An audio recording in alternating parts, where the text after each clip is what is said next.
Hey, friends.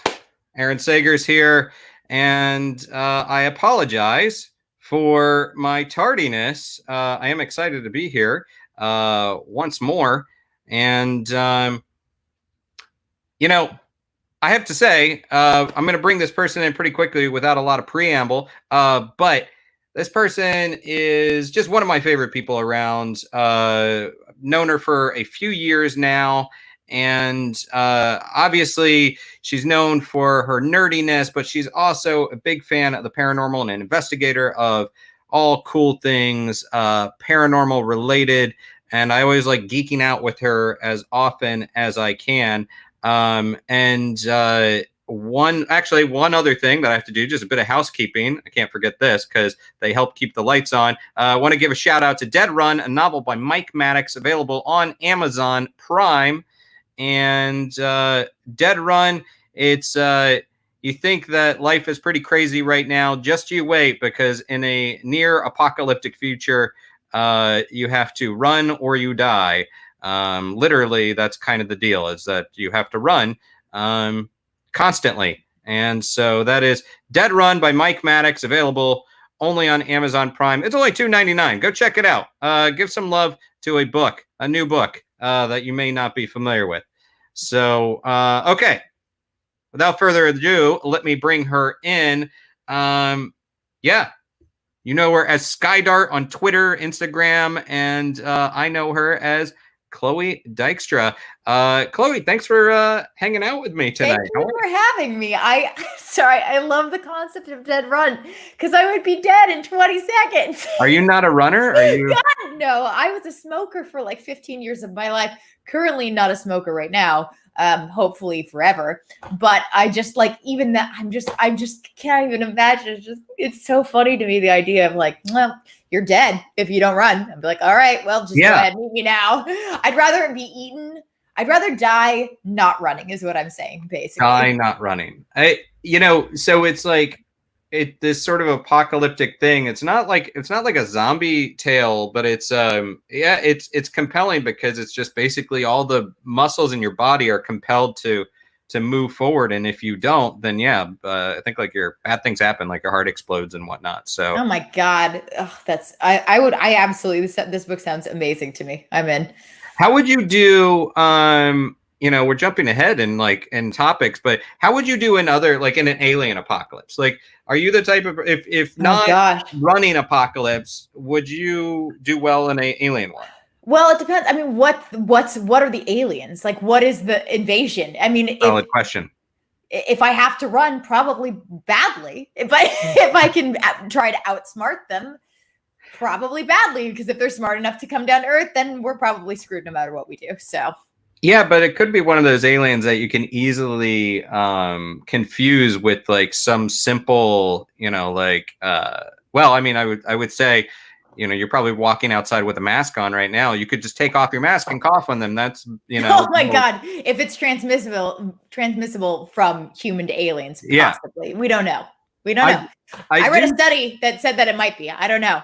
It's I do think, like, for me, I don't know how I would do in an alien apocalypse, but I think just an upbringing of being a nerdy person, reading a lot of like horror movies, comic books, but also paranormal books, that on some psychological level, I'm ready for any crazy shit to happen. We're way ahead of the game, Aaron. We absolutely are. If any of this stuff happens, unless it requires running, I feel like we would do probably better than 90% of the population. You know what I mean? Like, we have people out on the streets with signs going, we want to reopen the country. And sure enough, we're going to end up having do you know what I mean? Like, people are working against their own interests. I feel like we've seen enough Star Trek and seen how Kirk responds to this stuff. I feel like, and what was the other movie with, where they were like cool octopi, and then Independence Day?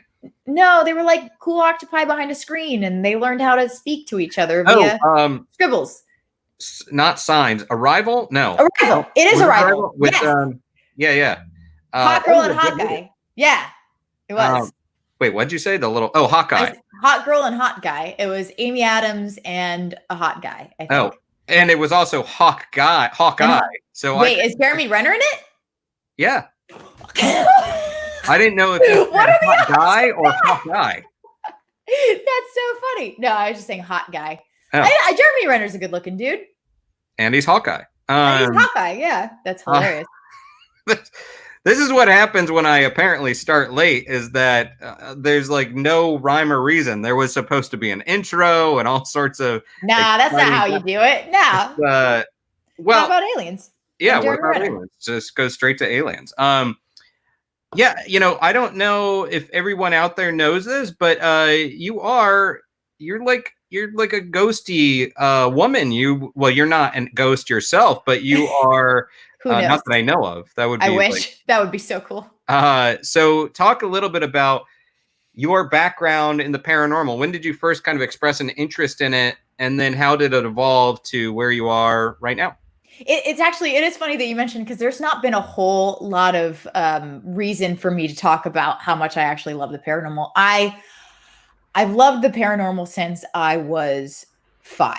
I saw, and this is, I don't know, should I just go into my full-on ghost story right off the bat? Because this is when I first got involved, is I actually saw a ghost, like a full body apparition. Like when you were a kid. Okay. Maybe around 7 or 8, I would say. I feel like that's like the big bang story. I'll just say that I got involved in ghosts around that time. Like leave a little for later. I will. That way, keep them hanging on. So yeah. I do have a few ghost stories. I think that that's sort of my biggest one. I have to be clear, like spiritual wise and, religion wise, I am very staunch agnostic atheist. So okay, we're all friends here. Yeah, they're not except like God or any deities in the crowd. I don't know if there's any like low level. I don't judge anyone for having, for following some sort of religion, but as somebody who's very much like, nope, science evidence, need it. Right. The ghost thing is the one thing where I definitely can, I feel like I'm much more open-minded, having seen something I could not explain, which could only be described to my mind as a ghost. I feel like we just have to go for it then. All right. So let me tee it up. All right.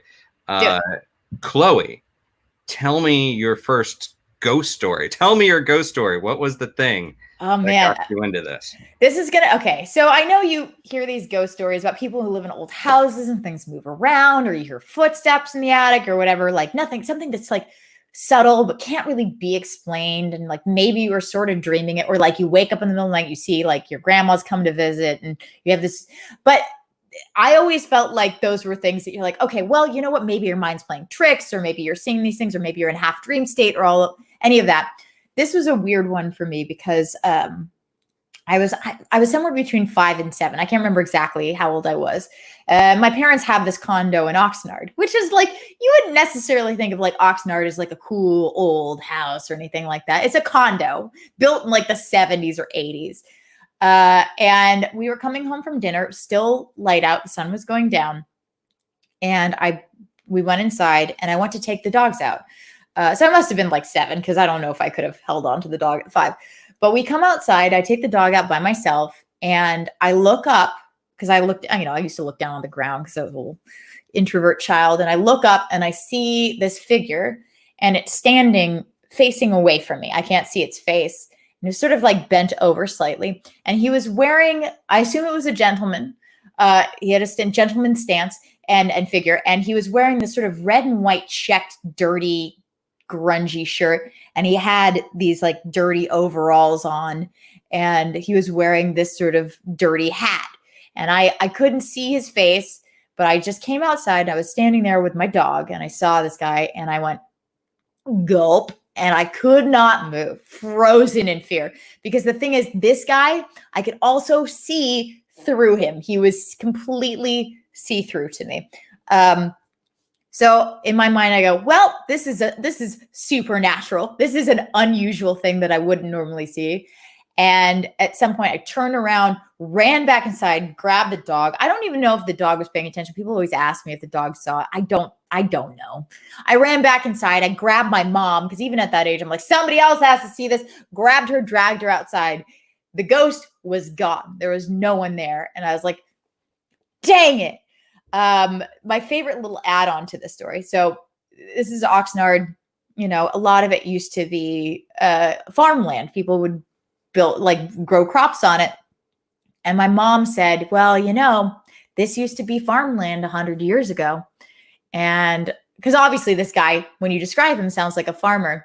And I was so young at that point. When I heard farmland, I was thinking maybe farmland used to be this theme park that was farm themed. And I had these ideas in my head because he was so stereotypically farmer dressed that I'm like, there's no way that this is an actual farmer. I thought maybe he's just running one of the Ferris wheels or something like that.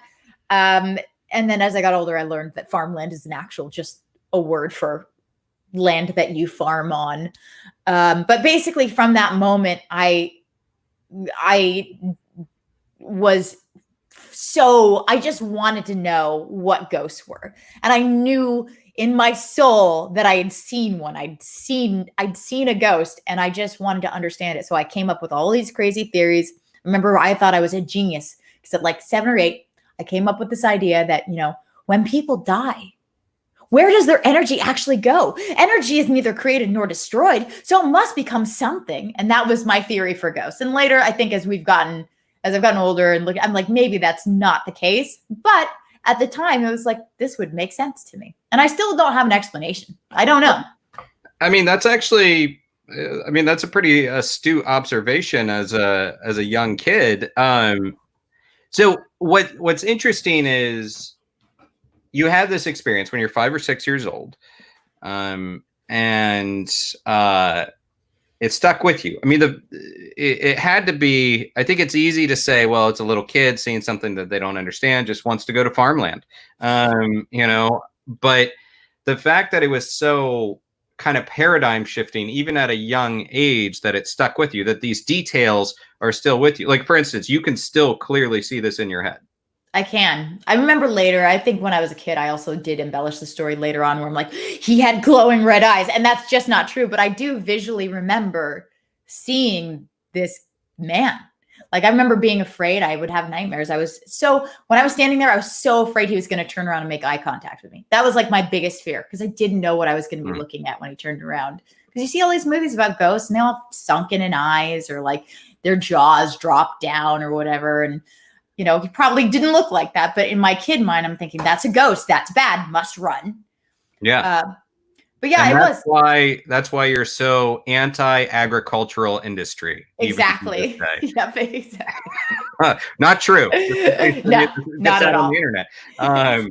So then how did that, so then what were you as a kid? I recall that weird stuff that took place in my house when I was a kid, some of which has only recently come to light. It's really weird, some of it.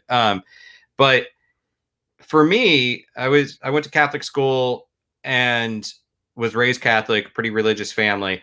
But I remember reading comic books, reading horror movies, reading ghost stories, all this good stuff. But when weird stuff happened, going into the school library of my Catholic school and being like, hey, Mrs. Pomeroy, she was a sweet, lovely librarian. I need to know something about, you know, witches and demons and whatnot. She's like, oh, like Sabrina the Teenage Witch, or here's a cute young adult. And I'm like, no. I need the real witch shit. Yeah, sorry, is it okay if I curse? And that led to like a phone call, I think, home, back to my house. But oh no, you got in trouble. It wasn't even in trouble. It was just like, we don't, you know. Is your kid okay? We don't have an occult section in the elementary school Catholic school library. But for me, I was hooked and I wanted to read everything I could about all of that stuff, even before. But then I was sort of set on this path of almost research minded. For you, how did that then set you on this path to investigating, and how are you investigating now? What are you doing? So sorry, by the way, I feel like there's like a sunbeam that's just hitting me in the face. So hold on. Actually, I can fix this. Give me literally half a second. I just want to point out, this is what happens when Chloe says she's agnostic or atheistic. Yeah, exactly. God's like, listen. Like, here I am. Or it's just nature and probably sunset. It's just nature. It is. Yeah, I've been in here for quite a while. It just naturally happens, unfortunately. So I mean, the thing with my journey with ghosts was as somebody who's a real skeptic, I forgive me, I struggle with woo-woo stuff, and absolutely no judgment if you believe in it, but like astrology, I just go like any sort of thing that doesn't have like hard evidence behind it. Like it's hard for me to get behind. So I think I took sort of a research-minded approach to this too. And I mean, there's definitely like a lot of fantastical elements that is very romantic, and I loved. I loved ghost stories. I loved particularly romantic ghost stories because I love fan fiction kind of shit. And unfortunately, like, yeah, well, not unfortunately for me, there's a lot of ghost fan fiction stuff out there. So I read a lot of those. I ended up writing quite a few ghost stories. And I would always seek out any sort of haunted area that I could find. If I was ever going to a new place, I was like, I got to find all the haunted stuff. I'm going to stay in the haunted hotel. Like Salem is one of my favorite places in the world to go to, Salem, Massachusetts. And that place is just like, it's alive. Like, I don't know. It's tough because I say I don't believe in woo-woo stuff, but like there is an energy there where you're like, oh my God, this place is old as hell. There have been so many people who lived here. The witch trials happened here. So much has happened here. And you just walk through and there's just this weird sort of like tingling energy. Anyway, sorry, I'm rambling. But yeah, I did end up spending a lot of time trying to explain it. I think so when I was like around the same age, I also discovered that Santa Claus wasn't real because I found my mother's wrapping paper, which it was the same as Shut your mouth right now, okay? Just like that is not cool. I'm sorry. How many kids are watching this right now? Although, look, I don't want to take this on a whole other tangent, but I could make the argument that Santa Claus is real. I mean, based on how we identify a living, breathing person, we know where he lives, we know what he looks like. We take our kids to go talk to Santa and even create this whole backstory of he can visit you at any time. And by the way, maybe that's not Santa sitting up there, but that's one of his helpers. Like, by all definitions, if I were to explain, it could be. That could be the case. I've never seen him, but that's his whole thing is he's never seen anyway. Right. Well, my mom was pretending to be him. I'll say that. I think my mom, maybe he was sick one night. Yeah, exactly. So sorry, go on. But I have to step in and like anytime someone throws shade on my boy Santa. Santa's a beautiful. I like to hedge my bets, Listen, like, he was a saint. He was real. He existed. Saint Nicholas. Yeah, I mean, and it's probably I don't want to piss him off just in case. Listen, Aaron, have you seen a death certificate? Because I don't think you have. Right. See. I don't know. Okay, go on. Yes, I agree. Salem certainly has an energy, and these hotels have an energy. But yeah, continue on with that thought, which I totally took you off of. No worries. But my point was, I discovered that my mother was pretending. I felt like my mother had lied to me, and it all felt like a lie. So I thought, oh my God, no Santa, no tooth fairy, no God. It was all just in the same sort of thing. It's like, then if that's not real, then why? God's not real either.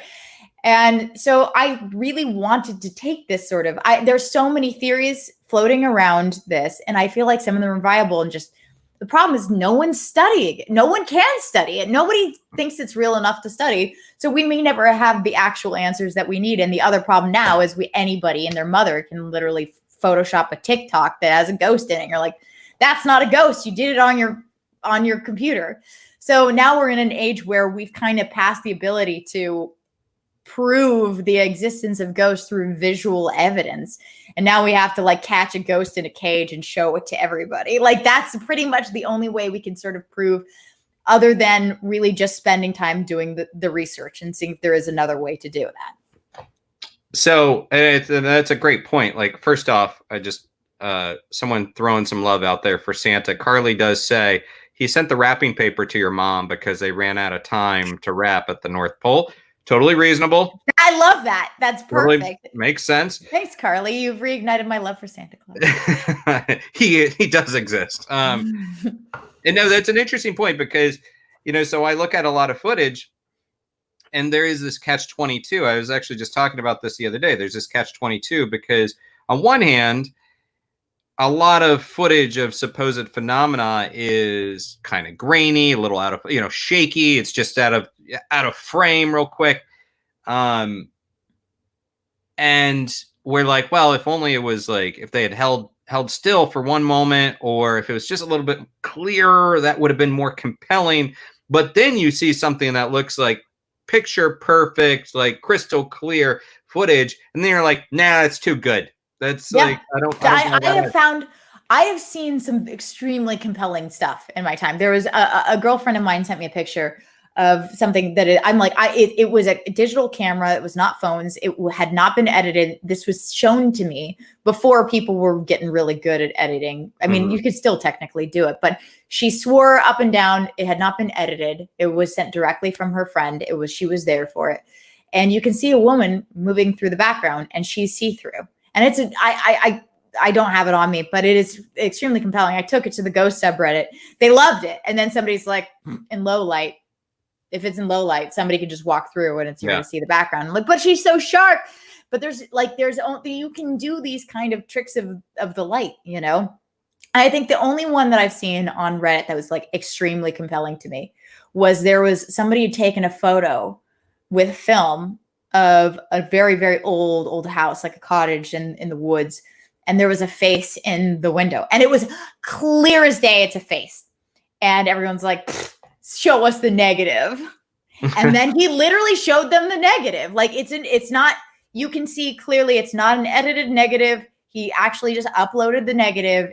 There was not really any proper way to edit. And it looks dead on. It's just hard to find something where you can show somebody who doesn't believe in ghosts and be like, look, they're not going to believe. They're like, my dad could change that. My dad could make that picture. Right. I mean, and you know, that's kind of why my philosophy on all that stuff, like I love it.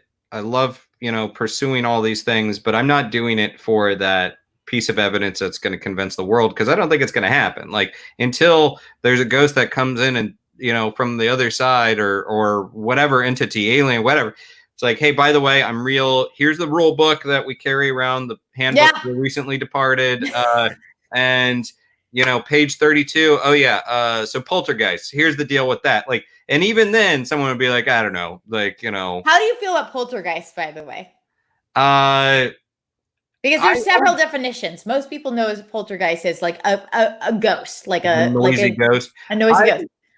Sort of my take on all things paranormal is that we as humans like to apply definition to things that are currently by science indefinable. And so a poltergeist, there's talk about it being connected to a young woman that's going exactly puberty. A young woman. Yeah. I mean, just because it could be that doesn't mean it also can't be this. I think absolutely, yeah. I mean, maybe some ghosts are just pissed off and wants to throw stuff around, you know, like I don't think that everything we're looking at is sort of like there was some compelling theories that emerged in the paranormal, and we got locked into a couple little pockets, like ghost, residual or intelligent, poltergeist, you know, this, inhuman, demon, and then we got very stuck in this sort of structure, and it's like, no, I think there's so much more out there, that the arena of weird is vast and impressive. It's hard to put things in files when you don't know exactly what they are. Totally. Yeah. But if my mission is not to try to, it's more of like I want to find evidence. I think that's interesting. I want to look at footage, but I'm not trying to convince anyone. I'm just kind of on it on my own journey, I guess. What would you say your mission is within this whole paranormal bundle? I mean, the mission is, I think really the mission is to just have those experiences, because I love it. I think that they're so rare and they're so hard to see. It's like, you know, there's some people who love to travel and love to see things in different places. And I like traveling too, but I think the most rarest thing to experience for yourself is paranormal activity. And when you don't see something, it's kind of expected. But at the same time, when you do see something, it's one of the best, most exciting feelings in the world. And I think seeing, even just like experiencing sort of the history and trying to get into that mindset of, you know, where who would have lived here before and all of that. I mean, it's really exhilarating. I love it. Well, what is, you know, I'm going to throw a couple of pictures up on the screen. what are some of the things we're looking at? Here's a good one. This is very like pandemic friendly right now. It is. Yep. So what are we checking out there? Okay, so this was I don't know if I would consider this a very serious business paranormal investigation. But some friends and I, co-workers and I, we used to work at this place called Machinima, and we got this offer to go out to Oklahoma and do a 24-hour ghost hunt. And Brandon, who's the guy you could see in the picture, it was Brandon, Steven, and I. Brandon and I are huge ghost nerds. We love ghosts. Like, we were pitching ghost shows. Like, we love this stuff. So when we got this offer, and like, it wasn't a paid offer, it was just like, here's the plane rides, we'll see you there. It was weird. And they were like, we don't really know what the situation is. We don't know these people very well. I was like, yeah, let's do it. So Brandon and I got on a plane. We went out to Oklahoma. And the idea was that this was like a promotion for the Ouija movies. But we were going to go check out this place called the Zozo House. I want to say that this was spooky. And it was spooky. But it was, I think the spookiest part was, first of all, it was a very unique crowd. We didn't know these people very well. We were just kind of like thrown into this. We didn't have a whole lot of trust built up, but they were cool, very, very interesting, very chill, down to earth people. But the spookiest part about this house was it was very poorly kept up, the Zozo house. The idea was that this demon Zozo lives in this house and sort of it takes over this house. We were going to do Ouija boards, and Zozo is a Ouija board demon. We were going to do Ouija in the basement and contact Zozo and whoever we could contact. Yep, there we go. I think that looks like me maybe laughing. And it was a struggle. As somebody who's a skeptic, Ouija boards are not, first of all, actually, I do not like using Ouija boards. I see there's one behind your head, by the way, Aaron. They make me uncomfortable. There's actually a couple back there, I think. There's one, and then there's another, and yeah. Even as a skeptic, I still have room for like, maybe that's something we shouldn't mess with. Mm-hmm. So I was always taught from a young age, like, don't mess with Ouija boards. So I was definitely a little nervous going into this. I keep saying the spookiest part was when we go downstairs to do the Ouija board. We had to take our shoes off because there's a grounding element. We have to put some oil on our face and stuff. And while this isn't what I would do necessarily, like, this is their way of connecting. And I was like, let's do the thing. I'm here. I know I keep saying I'm a skeptic, but I love having an open mind towards this stuff because I want to be proven wrong. I want something to prove me wrong.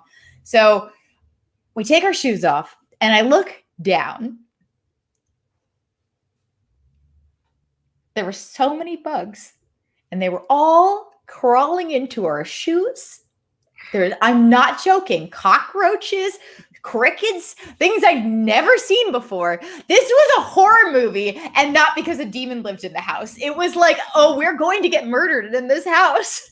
Yeah, that's a hard no for me. Like, I've been fortunate to travel around to a lot of supposedly haunted locations, and it's always kind of nice when you get a job where you get to stay at a nice hotel that's supposedly haunted, like the Stanley Hotel. And oh yeah, oh my god, I want to go there so bad. Oh, it's gorgeous. Well, we'll have to make it happen once this all passes. Please. Oh yes, please.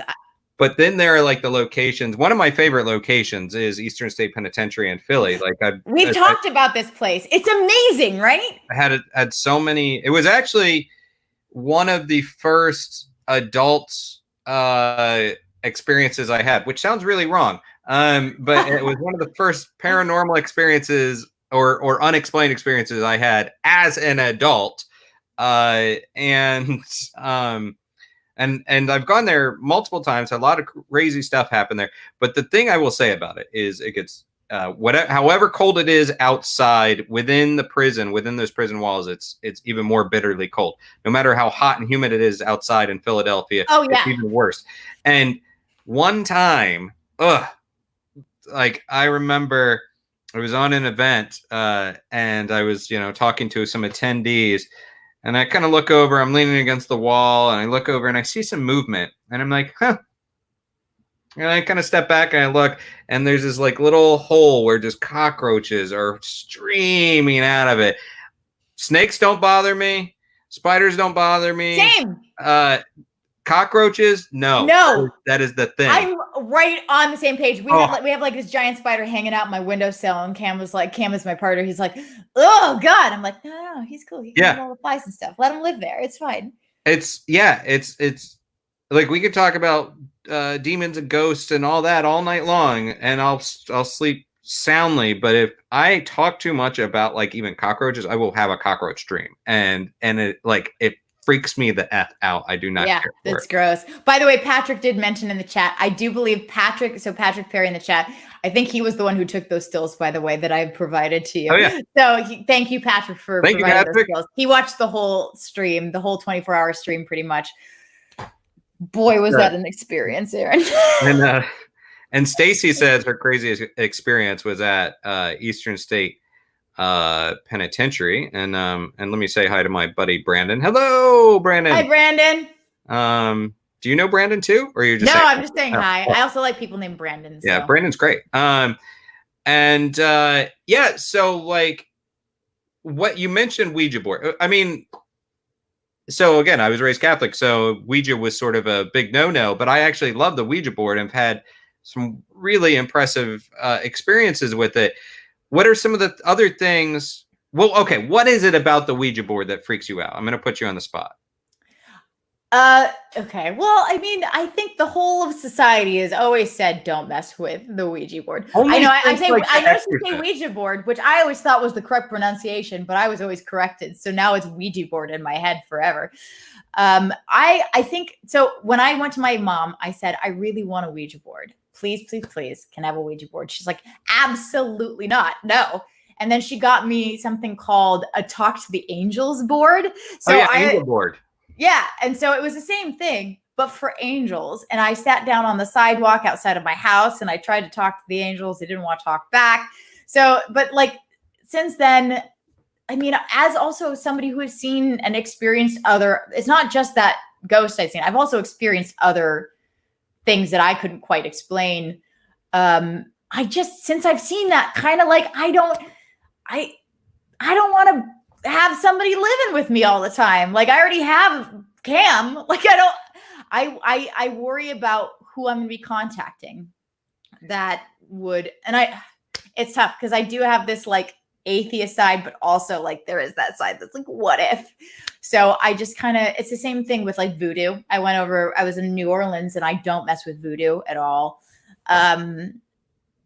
It's just, I think it just sort of depends on what you feel comfortable with and what you've been warned against, Yeah, of course. And everybody has to have their own level of comfort. But I feel like we could go into this deeper because the thing about the Ouija board that always kind of I find intriguing, and folks have heard me talk about it before. It's like it's not any different than any other. I could hold up my phone and if I download a ghost app, I'm going to be asking the same questions that I might be asking on a Ouija board. That's it. Yeah. It's just the stigma, and also because it's old too. And and some people say it's because you're connecting. They can touch you're touching hands essentially because they're moving your hand for you. But it's like I could wave around a K2 meter, woo, boop, boop, and it's I just don't. I respect people's boundaries, but I don't always understand them. I did do the Ouija board. When we went, I said I was going to do it, so we did it. I think I remember so what happened was we would take turns doing the Ouija board, right? There was it would be 4 or 5 people around the table at once. Patrick can tell you what it was like.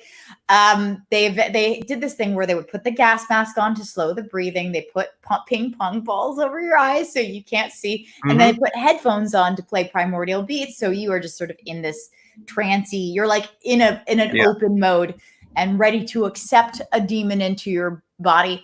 And I don't believe this, because I also don't necessarily believe in demons, but I'm watching people people are putting on the mask and they're just kind of just zoning out and sort of scratching with their finger. And I'm just going, oh Christ, I don't want anything to do with this. This looks horrible. One woman comes out and she goes, I'm going to be sick. She runs outside and they start like saying Bible verses to her. I'm like, this is awful. And I don't want to be in that. I don't want it. Like, what if I'm wrong? What if I'm wrong? And this is actually, the demons are going to come into my body. And so at the end of the night, they were like, Chloe, it's your turn. And I went, no. And they're like, yes, you are doing it. I went, no. And they're like, and basically I got put into it against my own will. Mm-hmm. It was non-consensual Ouija board. And I had to sit there with the things over and the thing. And I was sitting there going, oh, I hate this. Oh, I hate this. Oh, it's just not worst. It's not cool. I don't believe anybody should be forced to undergo some sort of experience that they're not ready for. And Brandon, by the way, you mentioned Bible verses. I'm just going to bring it up. Brandon in the comments does say the first seance in the Bible. Brandon, I have to admit, I'm not great about my Bible verses, but I do remember this. First book of Samuel 28, 7 to 15 about King Saul. He awakens Samuel from the dead to ask him questions. So it is like a seance, and it is creepy. Like ghosting. That's the thing. Is like ghost stories go back to Pliny the Younger. I think was one of the first ghost stories, and that was what BC? I forget exactly. Like maybe first century BC. And so obviously these ghost stories go back a long time. The demon thing, I think that there's the possibility for so much more than just ghosts or aliens or whatever. So, maybe there are other forces out there. I do think like if you're going to allow for the possibility of like really dark stuff, like demons exist, if you go down that path, then you probably should allow for some sort of lightness to exist as well. It's hard when you don't believe in a god to believe in a demon, because I feel like they kind of have to coexist unless demons are something else entirely that actually don't have anything to do. And we were wrong about that entirely. Do you think aliens exist? Do I think aliens exist? Or demons? Aliens or extra dimensional beings or like things. I mean, ghosts could be extra. I mean, my kind of theory, and again, we may never know, but my theory about ghosts is that it's sort of, let me do my scientist in a movie situation, right? Scientist in a movie. So piece of paper. We're getting visual aids for this one, guys. And a pencil, right? Here's time. This is time as we know it. Wait, hold on. I got to give you the full screen for this. Yeah, time as we know it. See, that's my theory on ghosts. So the idea is that, and I make this joke all the time because it is like in every movie, scientists like time travel. We have a loop. This is how you do it, right? That's the trope. But I think that there is something to it in some ways, that maybe we have some sort of echoes of time, or time is not. We perceive it as linear, but it's just not linear. So there's always a possibility of that. There's also, we know that there's a very high likelihood that we have some sort of parallel dimensions. So, I think that there's definitely, that's a whole complicated theory. Aaron, do you want me to do my theory on what ghosts really are? Is it involve more visual aids? It does actually. I can do this. Okay. Do you want me to? You just like showed up Jodie Foster from Contact with that visual aid. Oh, so, yeah, absolutely. Are you ready? Yeah, lay it on me. Okay. This is all bonus content. So there's this book called Flatland, which is written by Edwin Abbott. Patrick, I wonder if you've heard me say all this stuff before, but this is one of my favorite theories. So Edwin Abbott had a friend who was very interested in his Flatland book, and his friend was studying ghosts and paranormal activity. Now, Flatland, what the book is, if you haven't read it, which I don't blame you haven't, it's very fun. It's very fun. The idea is that you would discover different dimensions as we go. So a first dimension, right? One dimension would be a line, right? All it is one point in space. That's it. You go move back or forward. That's it. You can't go this way. You can't go that way. You can't go that way, that way. Second dimension, as we know, is a piece of paper. So you would have to live on this piece of paper. You can't go up. You can't go down. And then third dimension is how we live right now. If Flatland is like all these creatures live on these different dimensions and how it's really cute. And it actually is a good explanation on how dimensions work. But actually, let's see. Do I have a sphere? I need a sphere or something. Hold on. You know what? I'll just use a pen. It'll be fine. So if you're on the second dimension and you watch a pen go through, what you're going to see is a dot, and then it's going to get bigger and bigger and bigger. And then it's going to disappear. That's it. All you see is a dot. It goes like that and disappears.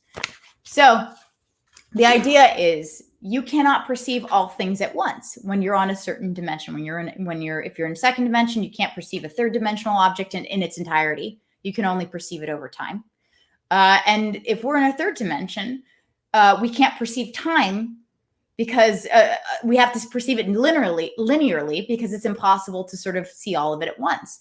But if we have some sort of creature, some sort of ghost or something, and the reason that we cannot quite perceive everything at once, whether it's see-through, all that could be because it's on a higher, different dimension, you know? So that's another theory that I thought was really interesting regarding ghosts.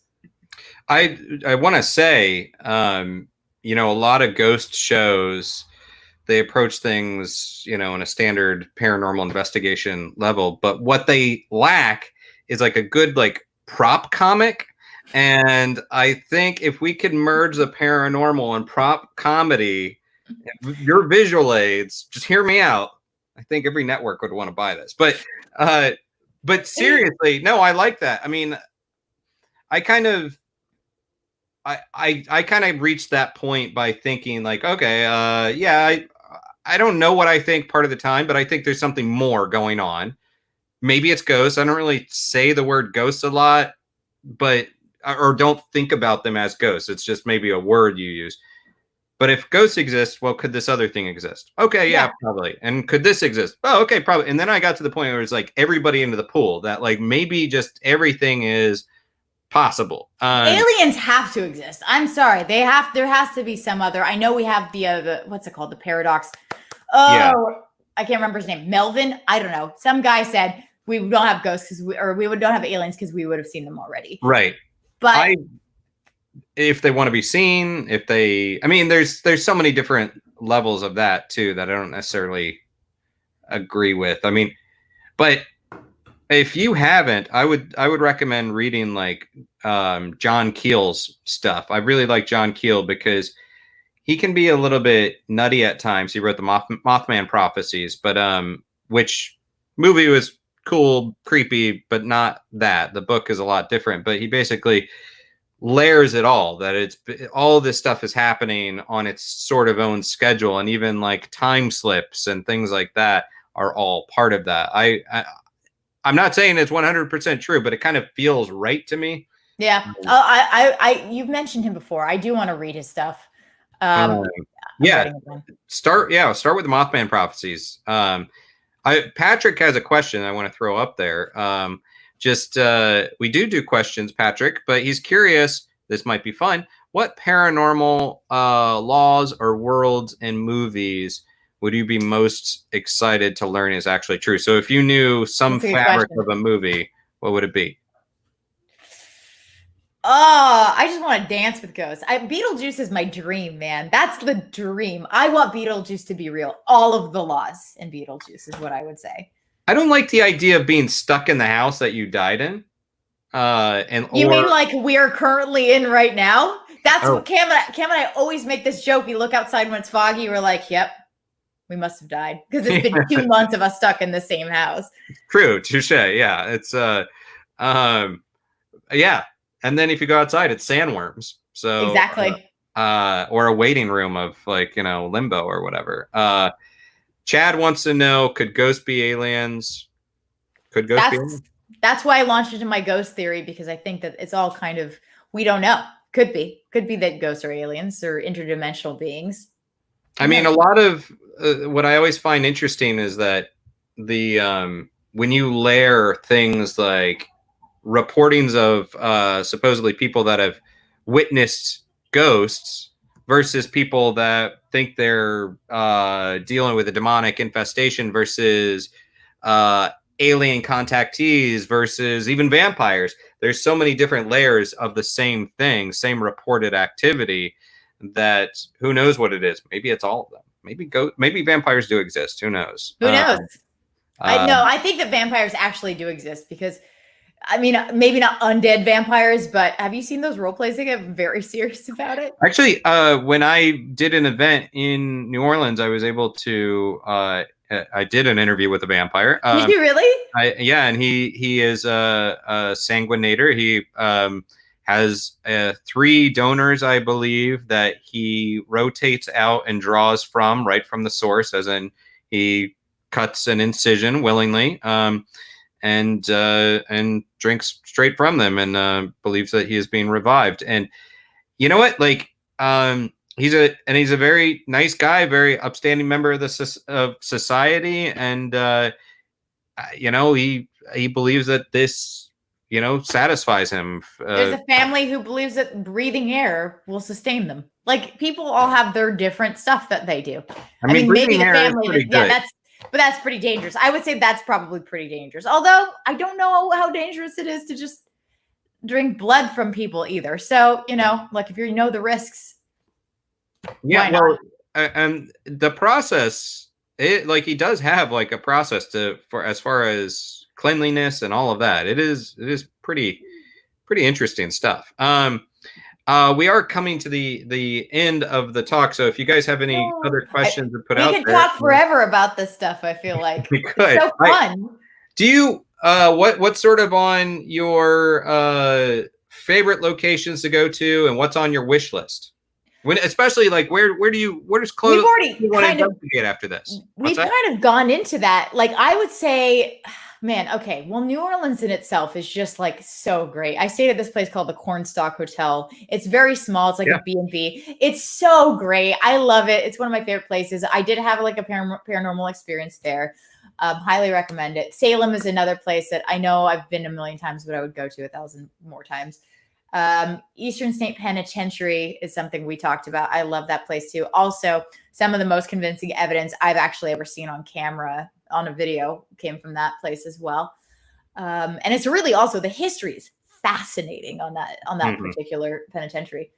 I've always wanted to go to the Stanley Hotel more than life. Like, not just because I love ghosts, but also The Shining is one of my favorite movies in the world. I actually have a photo of Jack in The Shining. Wait, there we go. That guy up there, that one.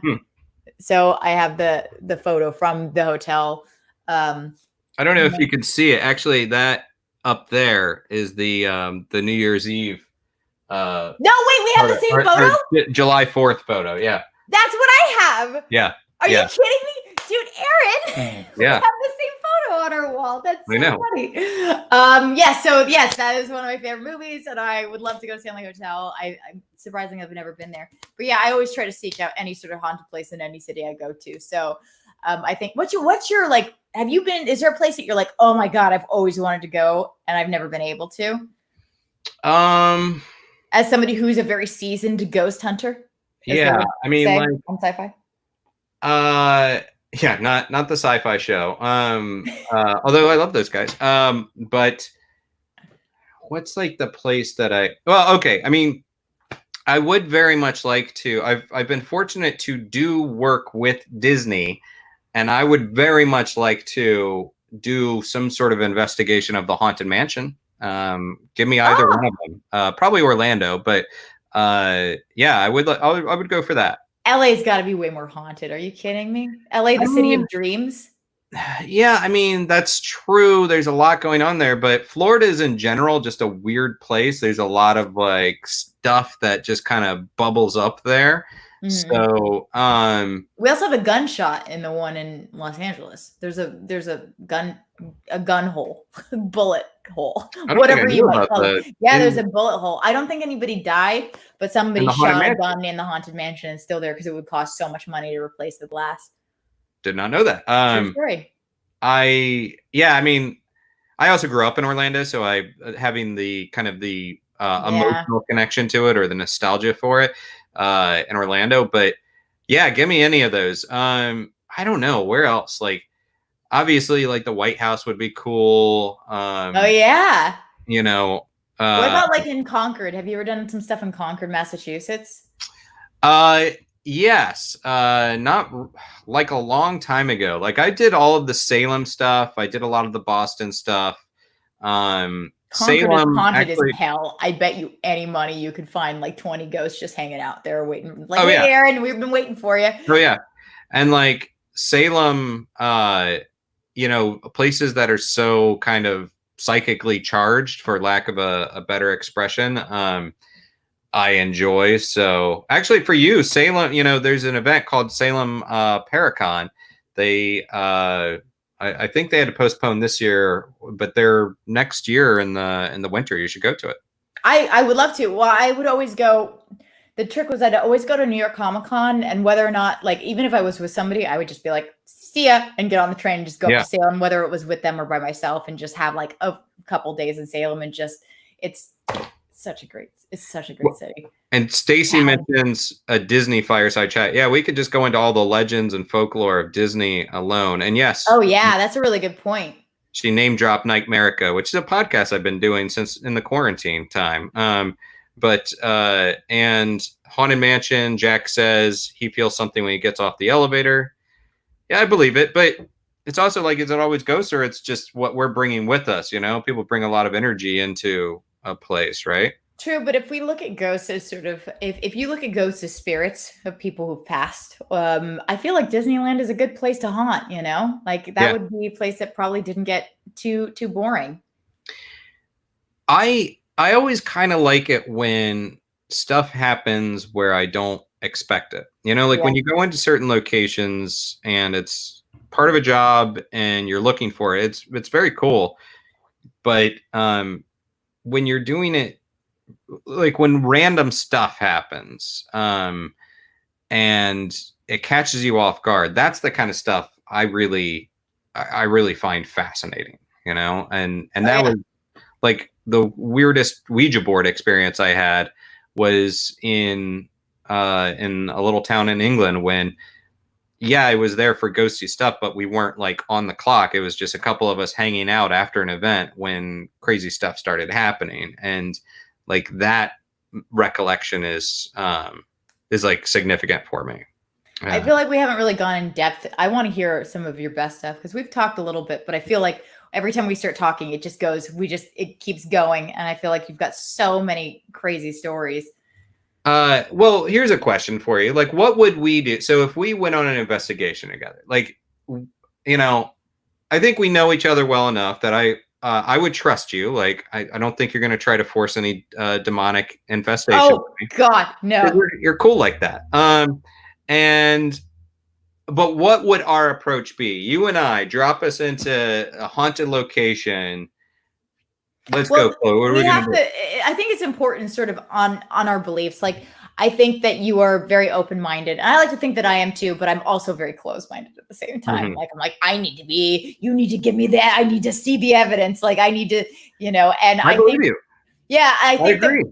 I know, I totally know that you are, I'm just, for me, it's a very, I mean, it's personal for you too. So I don't even know what the hell I'm saying. Basically, I feel like I need I want to be vindicated. Like I'm not doing this just for the evidence, but like that would be the ultimate holy grail of like, Cam doesn't believe in ghosts. He thinks I'm nuts for believing in them. And I want to be able to be like, I saw one, here's a picture. I did it. There's no editing. Look, you know? And so I think that the ultimate thing is to sort of, if we were dropped in any location, God, I have so many ideas, Aaron.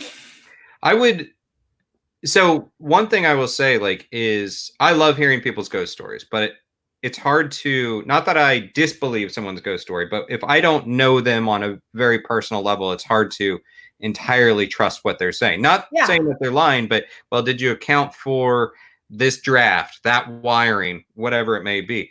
But when you're with someone, and I will say this about you, when you're with someone that you do trust, like if you told me something crazy, I would ask those questions, but I would ultimately be like, all right, like, you know, I know Chloe, I trust her. So if she's telling me that this happened and she accounted for X, Y, Z, Oh yeah, I have to have 100% like certainty that there was no. That's why I don't hate them, but like uh EMF readers just sort of like they're not. It's not that they suck, but they are extremely unreliable. I went on a ghost tour of like God Scotland because I would just go on ghost tours by myself, and they gave us EVP or not EVP, sorry EMF readers, and we were walking around under I think it was Scotland, and they're like, "Oh, did you see that the numbers are going up?" And he left the room, and I went, "Guys, watch." And I just pulled it, and I put it down next to a light, and the numbers went up. I'm like, "It's a ghost!" And then I ruined the entire tour for everyone, but it was hysterical to me. So, I mean, for me, I think that, like Patrick says in the chat, I don't think he's wrong. I could see Chloe feeling feisty in the moment and antagonizing a ghost or demon. I get so excited when it comes to stuff like that. If I feel like I'm in a charged area, I will probably, knowing me, not antagonize, but I do get a little goofy sometimes, and I probably would want to see if I can, see what can happen. I told you about the show I wanted to do with Brandon, which was can Brandon get we're doing a show called Can Brandon Get a Girlfriend? But I wanted to do a ghost dating show, and the idea was that we would go into a haunted place and try to seduce a ghost. Like we would learn everything we could about the history of the house and the ghost that lives there, and like bring our freaking A game, like dress up and be like, "We made you dinner, your favorite.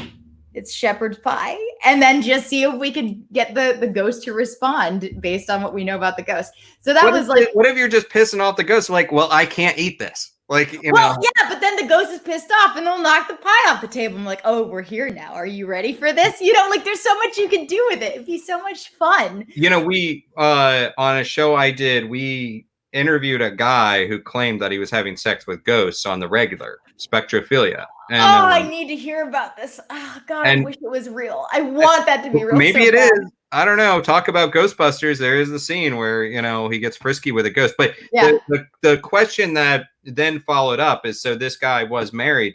So is it cheating, if you have sex with a ghost? Yes. Is it? Wait. Okay. Well, is the ghost actually a conscious being, or is it? Because it's either porn or it's cheating. Because if it's conscious, then it's cheating. If it's not, if it's just like some sort of time loop or whatever, then it's porn. Brandon, who is on this show with me, Brandon, you got his name. Mario Santucci is the guy who said that he was having sex with ghosts. Google. Here's my take on it is, okay, if it is consensual and you're having sex with the ghost asks, you say yes, or vice versa, then yeah, I think that's cheating. If you're with a partner that does not want you to be having sex with a ghost or with humans, I think that counts as cheating. Yeah, absolutely. Also, I love that ghosts are concerned with consent. I mean, 1800s ghosts are going to be like, "Oh, a woman, time to sex," and that would be it. Like, there's no. Well, the other thing is, like, I mean, if you don't know exactly what gender of ghost you're getting, maybe, so yeah, if you're not seeing it and you're just feeling it, you don't really know what you're gonna get. If you're especially concerned about that kind of thing, then I also love that Mario is just like a ghost puller. He's like, "I only bang ghosts," and then just like pulls a bunch of ghosts. You know what I mean? I love that. I wish I had that talent. I mean, with a name like Mario Santucci, I think that's a good, ghosty people, we tell ghost stories. They tell Mario stories on the other side, I think. This is going in a very odd direction. We're going to wrap this up. Oh, man. All right. Where can people find you? How can people reach out to you and say hi? I'm at Skydart across the board. I'm at Skydart on Twitter. I'm at Skydart on Instagram. I stream on my Twitch channel, twitch.tv/Skydart. It's either video games. I'm doing a dating show with Brandon called Can Brandon Get a Girlfriend in Quarantine every Tuesday. It's really dumb. It's really silly. And I think that's pretty much it for now, I think. And I'm guys, thank you for joining. I'm Aaron Sagers. I'm going to go ahead and say, first off, you can say hi to me, Twitter, Instagram, at Aaron Sagers, across the board. And also, big shout out to our, I guess, our sponsors, Dead Run, Mike Maddox. Check it out. He's available only on Amazon Prime. Dead Run, you run or you die in sort of the post-apocalyptic world.